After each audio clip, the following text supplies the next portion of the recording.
एक पहला केस नहीं था जिसमें 100 करोड़ का स्कैम प्रूव करने के लिए व्हाट्सएप स्क्रीनशॉट यूज किए गए। 26 फरवरी 2026 रोज एवेन्यू कोर्ट दिल्ली। जज साहब ने 450 पेज जजमेंट पढ़ के कहा एविडेंस इनसफिशिएंट। लेकिन 2 साल पहले सेम एविडेंस के बेसिस पर एक चीफ मिनिस्टर को जेल भेज दिया गया था, अरविंद केजरीवाल जेल में। और क्राइम था एक पॉलिसी बनाई जिसमें दिल्ली गवर्नमेंट को रिकॉर्ड रेवेन्यू मिला, लेकिन इस केस में कन्विक्शन 0 और इस केस का ट्रायल रियलिटी में कम और मीडिया में ज्यादा चल रहा था। 21 मार्च 2024 रात के 9 बजे चीफ मिनिस्टर अरविंद केजरीवाल अपने घर में डिनर कर रहे हैं अपनी फैमिली के साथ। अचानक डोरबेल बजती है और बाहर होते हैं 12 ईडी के ऑफिसर्स सर्च वारंट के साथ, और साथ ही रैपिड एक्शन फोर्स घर के बाहर डिप्लॉय की जाती है। और ये मोमेंट था जब इंडियन डेमोक्रेसी में पहली बार एक सिटिंग चीफ मिनिस्टर को अरेस्ट किया गया था। जरा एक बार सोचिए, 75 साल की इंडिपेंडेंस के बाद ये एक पहला इंसिडेंट था और इस सब को केजरीवाल की फैमिली सिर्फ देख सकती थी। मिनिस्टर्स मिलने की कोशिश कर रहे थे लेकिन उन्हें एंट्री नहीं दी गई। रेड, इंटेरोगेशन और फिर एट द एंड अरेस्ट। लेकिन यहाँ ये सवाल उठता है, अरेस्ट लेकिन किस बेसिस पर? एविडेंस क्या था? चलिए देखते हैं। सीबीआई और ईडी के पास क्या एविडेंस था? Number 1, WhatsApp messages. लेकिन मैसेजेस थे क्या?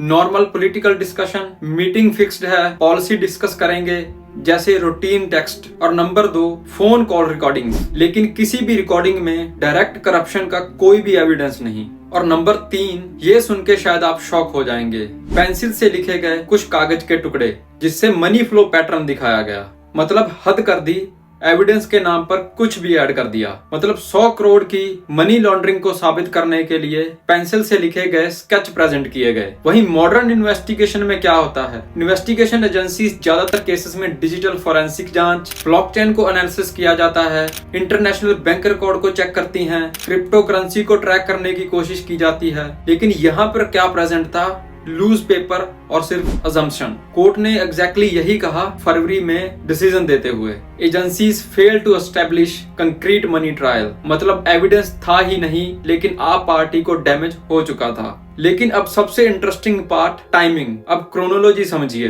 किसमें पॉलिसी को इम्प्लीमेंट किया गया। और जुलाई 2022 में पॉलिसी को गवर्नमेंट ने खुद ही कैंसिल कर दिया। फिर फरवरी 2023 में आपके एजुकेशन मिनिस्टर मनीष सिसोदिया को अरेस्ट किया गया। अक्टूबर 2023 में संजय सिंह अरेस्ट। मार्च 2024 में केजरीवाल अरेस्ट। और दिल्ली इलेक्शन कब थे? फरवरी 2025 में। लगभग बिल्कुल परफेक्ट टाइमिंग। और अब थोड़ा सा पॉलिटिकल स्ट्रेटेजी समझते हैं। हाई प्रोफाइल अरेस्ट इलेक्शन से पहले, और स्टेप 2 मीडिया कवरेज 24/7, और नैरेटिव सेट किया गया करप्शन। और इन सब में सबसे इंपॉर्टेंट स्टेप 3, धीरे धीरे पब्लिक ओपिनियन को चेंज किया गया। और एक बार इलेक्शन का रिजल्ट आ जाए फिर कोर्ट का जो भी वर्डिक्ट हो उससे ज्यादा फर्क नहीं पड़ता। मतलब साइकोलॉजिकल वारफेयर का टेक्स्ट बुक का एग्जाम्पल। केजरीवाल जेल में, मनीष सिसोदिया जेल में, संजय सिंह जेल में। और इसी कारण आपकी लीडरशिप में एक बड़ा वैक्यूम क्रिएट हो गया। कैंपेन कैसे चलाते और रैलीज कैसे करते, स्ट्रेटेजी कौन बिल्ड करता, और इन सब का रिजल्ट दिल्ली इलेक्शन में आपका वोट शेयर बहुत रिड्यूस हो गया। और इन दी एंड आम आदमी पार्टी दिल्ली इलेक्शन हार गई। अब नंबर और पॉलिटिक्स के पीछे एक ह्यूमन स्टोरी है, उसको समझने की कोशिश करते हैं। केजरीवाल 18 महीने से जेल में, एक डायबिटिक पेशेंट जिसको लिमिटेड मेडिकल हेल्प मिली, हर रोज 8 से 9 घंटे की इंटेरोगेशन और सेम रिपीट क्वेश्चंस हर रोज। एक प्रॉपर साइकोलॉजिकल प्रेशर बनाया गया और बाद में केजरीवाल की वाइफ को सब कुछ हैंडल करना पड़ा। पॉलिटिकल मीटिंग से लेकर लीगल प्रोसीजर और पार्टी अपीयरेंस भी। लेकिन इसी दौरान मीडिया ट्रायल 24/7 चलता रहा। एक नैरेटिव, केजरीवाल करप्ट, आम आदमी पार्टी का स्कैम और लिक्वर माफिया। हर चैनल पर हेडलाइंस रोज, और इन सब हेडलाइंस ने पब्लिक परसेप्शन पूरी तरह से चेंज करके रख दिया, जिससे आम आदमी पार्टी की इमेज और केजरीवाल का पॉलिटिकल करियर पूरी तरह से डैमेज हो गया। और अभी रिसेंटली फरवरी 2026 में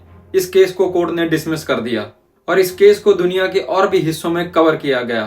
ट्रांसपेरेंसी इंटरनेशनल ने इंडिया की डेमोक्रेसी रैंकिंग डाउनग्रेड कर दी। यूरोपियन पार्लियामेंट में डिस्कस किया गया। और इसके पीछे की क्रोनोलॉजी समझिए आप। ऑपोजिशंस के लीडर को टारगेट करो, इलेक्शन से पहले अरेस्ट करो, मीडिया ट्रायल से परसेप्शन चेंज करो, और कोर्ट वर्डिक्ट का वेट करो। और इन सब का इम्पैक्ट आपने इलेक्शन रिजल्ट में देख ही लिया था।